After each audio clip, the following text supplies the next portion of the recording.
अमृता, जिसका जीवन 7 साल से दुख, अकेलापन और आंसुओं से भरा हुआ था, लेकिन आज वो बहुत खुश है। आज उसे कोई बांझ नहीं कहता है।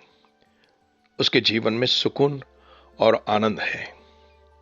यह कहानी सुनकर आपको खुशी मिलेगी और खुदा जिंदा है और हर दुआओं का जवाब देता है, इसका एहसास होगा। अमृता। मेरे साथ में मेरे सामने एक बहन बैठी हुई है। उनका नाम अमृता है। मैं तो कहूँगा वो मेरी बेटी की जैसी है। इनके जीवन को मैंने बहुत करीब से देखा हुआ है और आज इस अगापे टॉक में वो अपनी गवाही देने, अपने जीवन के बारे में बताने के लिए हमारे सामने बैठी है। तो अमृता, आपका इस अगापे टॉक में स्वागत है और हम आपके जीवन के बारे में जानना चाहेंगे। तो मैं आपको कुछ सवाल पूछूंगा क्योंकि अगापे टॉक है, बराबर है, और आप उसका जवाब दे दीजिए। अमृता को हिंदी इतनी बेहतरीन नहीं आती है, लेकिन मुझे विश्वास है कि जो कुछ वो बोलेगी हम सब लोग समझ पाएंगे और हम परमेश्वर को धन्यवाद देंगे। जरूर। तो आपका पूरा नाम बताइए अमृता मुझे। मेरा नाम अमृता नागेश गाड़ेकर है। अच्छा। और शादी के पहले क्या? शादी के पहले का नाम अमृता बजरंग पड़ है। अच्छा। और आप कौन से बैकग्राउंड से? मैं हिंदू मराठा बैकग्राउंड से। और आपकी और नागेश की पहचान कब हुई, कैसे हुई? कुछ साल पहले मेरे भाई की शादी थी कहाँ पे? पंढरपुर। हाँ, वो वहाँ मेरे को आए थे उधर। तो हमारी मतलब वो ऐसे ही पहचान हुई थी। हाँ, उधर हमारी पहचान हुई। तो आपने एक दूसरे को अपना सेल फोन नंबर दे दिया? हाँ। और सेल फोन नंबर पे आपने बात करना शुरू किया? हाँ, बात करना शुरू किया। तो कुछ दिनों बाद में आपने प्यार हो गया? हाँ। बराबर। हाँ। किसने प्यार का इजहार किया पहले? आपने किया क्या उन्होंने किया? मतलब दोनों ने किया। तो बहुत बढ़िया, बहुत बढ़िया। तो आपकी ये जो प्रेम कहानी है कब शुरू हो गई? शादी के उस दिन तक कितने साल बीते आपकी प्रेम कहानी? मतलब शादी करने से पहले 5 साल पहले शुरू हुई थी। आप पूना में रहते थे? हाँ, मैं पूना में। और ये सांगली के नजदीक कुंठे में रहता है? हाँ। तो आप मिलते कहाँ थे? हम सातारा में मिलते थे। क्यों सातारा में क्यों मिलते थे? वो मतलब वो पूना और सांगली का डिस्टेंस बहुत ज्यादा था। वो आधा है वहाँ से, आधा से आधा और आधा में आती थी। बहुत बढ़िया। और आप सातारा में कहाँ पे मिलते थे? मतलब ऐसा कोई फिक्स जगह नहीं थी। हाँ। लेकिन मुझे मालूम है कि आपके इधर गार्डन में मिलता था। हाँ, गार्डन है और वो जिनके तारा वो है जगह, वहाँ पे मिलते थे। आपके परिवार को इनके साथ में ये मराठा नहीं है, ये बुद्धिस्ट बैकग्राउंड से, बौद्ध बैकग्राउंड से, तो क्या इनके शादी मंजूर थी? नहीं मंजूर। इनको शादी मंजूर। आप मराठा, ये बुद्धिस्ट बैकग्राउंड से, बौद्ध बैकग्राउंड से, और उनको ये शादी मंजूर जरा भी नहीं। तो आप लोगों ने क्या सोचा और क्या हुआ? मतलब हम दोनों ने सोचा कि चलो हम दोनों ही शादी कर लेते हैं।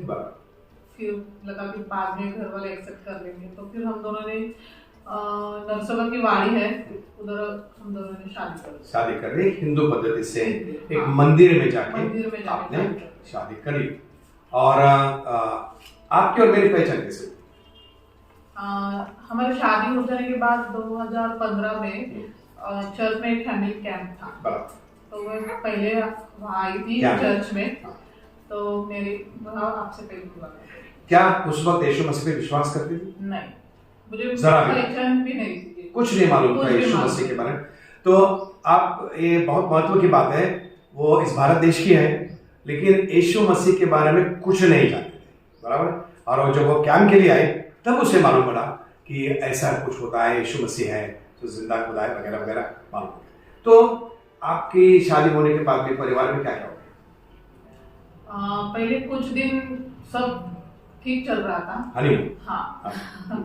उनके कुछ दिन के बाद हमारे घर में झगड़ा होने लगा और वो छोटे मोटे कारण से, और उसके वजह मैंने सुसाइड भी करने की कोशिश, खुदकुशी करने की। क्या किया था बताइए आप मुझे। मैंने पॉइजन लिया था। और मैं तो खेती में इस्तेमाल करते हैं वो पॉइजन आपने दिया? हाँ वो ठीक है। तो मैं हॉस्पिटल में थी, एडमिट किया, 3 दिन बेहोशी थी। बराबर। मतलब मुझे मालूम ही नहीं, आज ही मालूम नहीं वो 3 दिन में, मतलब मुझे कुछ याद ही नहीं सही। हाँ। तो फिर उसके बाद फिर मतलब ऐसे झगड़े होते ही रहते थे। तो एक दिन हम लोग घर से बाहर निकल गए दोनों। मतलब आपकी जो सास थी और आपके पति, एक परिवार में बहुत सारे झगड़े की वजह से आपने घर छोड़ दिया? हाँ छोड़ दिया।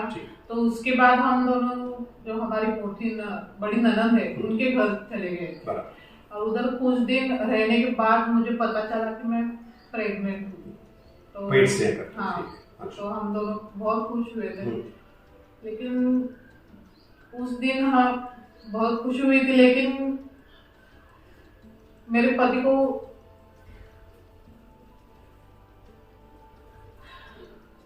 कोई जॉब नहीं था। सही। हाँ। तो मैं ऐसा सोचती कि कैसा होगा आगे, तो बच्चे पैदा होगा कैसे संभालेंगे, उसकी परवरिश कैसे कर पाएंगे? ठीक है, समझ गया। तो मेरे मन में एबॉर्शन का, बच्चा गिराने का विचार आने लगा। बच्चा गिराने का विचार आया था। मतलब घर वाले सब नहीं बोल रहे थे, लेकिन मैं तैयार नहीं थी उस बच्चे को संभालने के लिए। तो मैं पूना चली गई, और वो पूना चले जाने के बाद मैं वो बच्चा गिरा दिया। और वो हमारा जो कांटेक्ट था वो पूरा बंद कर दिया। पति पत्नी का हाँ कांटेक्ट बंद हुआ। 1 साल भर के लिए पूरा। 1 साल में क्या क्या हो गया? 1 साल आप पति से दूर थी, बहुत सारी चीजें हुई, क्या क्या हो गया जरा बताइए, संक्षिप्त बताइए। मैं बहुत डिप्रेशन में थी 1 साल, क्योंकि मेरे पति मेरे से दूर चले गए थे। वो मुझसे कोई बात ही नहीं कर रहे थे, कांटेक्ट भी नहीं लग रहा था उनका। तो मैंने आपसे बात कर ली, आपने मुझे बाइबल पढ़ने के लिए कहा, यीशु मसीह के बारे में बताया। तो मैं विश्वास करने लगी, और उधर पूना में शंकर शेठ रोड में न्यू लाइफ सेंटर चर्च है, उधर में जाने लगी संडे को। और मेरे विश्वास बढ़ने लगा परमेश्वर में, और मुझे यीशु मसीह की पहचान होने लगी। तो मैं प्रार्थना में बढ़ने लगी, और बहुत कुछ हो गया। तो ये जो वहाँ के जो पासवान थे, पास्टर जो थे, तो वो जो पासवान है वो आपको लेके वापस अपने पति के घर ले गया, कुंठे में लेकर आए। मुझे मालूम है कि आपको कई साल तक बच्चा नहीं था, बराबर? आप कहना चाहूंगा तो बांझ जैसे थे, और आपको बहुत विचार मन में आते। क्या क्या किया आपने बच्चा होने के लिए, क्या क्या किया?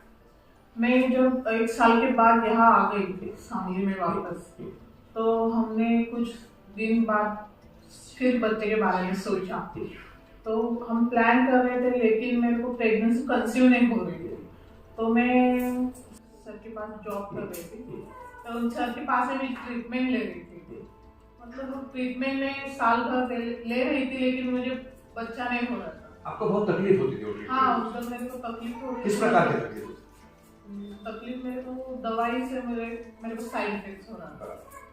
मतलब आपको बहुत वीकनेस होता था? वीकनेस होता था, ताकत नहीं, चक्कर आती थी आपको? चक्कर आती थी, मैं बीमारी पड़ गई। बीमार।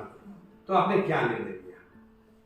फिर उसमें 5-6 साल गए ऐसे ही ट्रीटमेंट लेते रहते, लेकिन कुछ पॉजिटिव ही नहीं आ रहा था। तो फिर एक दिन बाद मैंने अपने पति को बोला कि मैं बस अब मैं दवा नहीं लूंगी, मैं खुदा पे ही भरोसा करूंगी, और उससे बोलूंगी कि जो भी करना है तुम ही करो। और मैं प्रार्थना कर रही थी, प्रार्थना करते करते मैं प्रभु को बोल रही थी कि परमेश्वर तू ही मेरे को बच्चा देगा, मैं कौन सी दवा नहीं लूंगी, कुछ भी नहीं लूंगी। और एक दिन मैं 2000 पिछले साल में कोविड पॉजिटिव आई थी, उसमें मेरे को प्रेगनेंसी कंसीव हो गई। परमेश्वर ने प्रार्थना सुनी। क्या आपके लिए चर्च के लोग थे, क्या वो दुआ कर रहे थे? हाँ, वो सब लोग मेरे लिए हमेशा दुआ करते थे। हाँ, उपास प्रार्थना कर सब कर रहे थे। जिस दिन आपको मालूम हुआ कि आप पेट से हैं, मतलब आपकी जो टेस्ट है वो पॉजिटिव है, क्या लगा? 7 साल का बांझपन, और आपको अचानक दिखता है कि अभी मेरी टेस्ट पॉजिटिव आई है, क्या लगा आपको? मेरे को पहले कुछ समझ में नहीं आया था। मेरे आंखों में मेरे को विश्वास नहीं हो रहा था। लेकिन मैं एक माँ को जो आनंद होता है ना, वो मेरे को पहले लगा। मैं बहुत खुश हुई। बहुत खुश हुई। आपके पति को आपने जब बताया तब क्या हुआ? वो एकदम इमोशनल हो गए और वो रोने लगे, हम लोग। आपको क्या लगता है ये आशीष जो है, आप किसने आशीष दी है? मेरे को लगता है कि परमेश्वर ने, प्रभु यीशु ने आपको ये आशीष दी है। और आपके बच्चे का नाम आपने समर्पित रखा है। हाँ, तो मैं दर्शकों को बताना चाहता हूँ कि उन्होंने अपने बच्चे का नाम समर्पित इसके लिए रखा है कि 7 साल के बांझपन में परमेश्वर ने उनकी दुआओं का उन्हें जवाब दे दिया। उनके हाथ में एक बहुत सुंदर दिखने वाला बच्चा आज उनके हाथ में। जैसे उस बच्चे का नाम समर्पित है, वो अपने जीवन को भी परमेश्वर को समर्पित करना चाहते हैं। आखिरी एक सवाल पूछना चाहता हूँ, अभी आपका परिवार कैसा है? अभी मैं पीछे मुड़ के जब देखती हूँ तो मैं 7 साल पहले जो था, मतलब मैं सोच भी नहीं सकती कि परमेश्वर ने यहाँ से यहाँ तक लेके आया परमेश्वर हमें। तो आज हम बहुत खुश हैं और परमेश्वर के वचन में बढ़ रहे हैं। आपको भविष्य में क्या योजना है? मतलब भविष्य में योजना, हमें परमेश्वर में बढ़ते जाना है, उनके लिए सेवा करना है, लोगों के लिए सेवा करना है। तो आपने ये बहन की गवाही सुनी, वो कोख खोलने वाला परमेश्वर है। हमारे कितनी भी कठिन और मुश्किल दुआ होगी तो उसकी जो आशा है कि हमारा परमेश्वर हमारी सब दुआओं का हमें जवाब देता है। तो आपने एक गवाही दी, इसके धन्यवाद। Thank you very much. Nagesh और अमृता, हमने आपकी गवाही सुनी, बहुत बहुत अच्छा लगा। आज जिन लोगों ने इस वीडियो को देखा उनको आप क्या कहना चाहोगे? नागेश, आप क्या कहना चाहोगे? मैं यही कहना चाहूँगा कि अगर आपके जीवन में कोई परेशानी है, आपके वैवाहिक जीवन में कोई परेशानी है या आपको बच्चा नहीं हो रहा है, तो आप एक बार ज़रूर प्रभु यीशु पर विश्वास रख कर देखिए। वो आपके पूरे परेशानी को ज़रूर आपको आपके प्रार्थना का ज़रूर उत्तर देगा। अमृता, आप क्या कहना चाहोगे? मैं कहना चाहूंगी कि आप परमेश्वर पर पूरा भरोसा रखें, क्योंकि परमेश्वर बहुत अच्छा है और उनका जो वचन है वो सच में प्रभावशाली है, वो सच है। परमेश्वर का हर एक शब्द सच है। और मैं कहना चाहती हूँ कि हमारे जीवन में बहुत सारे दुख होते हैं, मतलब हम खुशी के जब दिन होते तब परमेश्वर को भूल जाते हैं, लेकिन दुख का जब भी कोई समय आता है तो हम परमेश्वर के और ध्यान देते हैं। तो ऐसा मत कीजिए, हमारे जीवन में कोई भी सुख हो या दुख हो, हमें परमेश्वर से दूर नहीं जाना चाहिए, हमें परमेश्वर से करीब जाना चाहिए। और यीशु मसीह, हमारे अनुभव से हम कहते हैं कि यीशु मसीह जिंदा खुदा है, उस पर भरोसा रखिए। हमारे जीवन में जो भी हुआ है वो सब परमेश्वर से कृपा से हुआ है। हम परमेश्वर को गौरव देते हैं, उनका नाम ऊंचा रखते हैं, और इसलिए आप भी विश्वास रखिए परमेश्वर।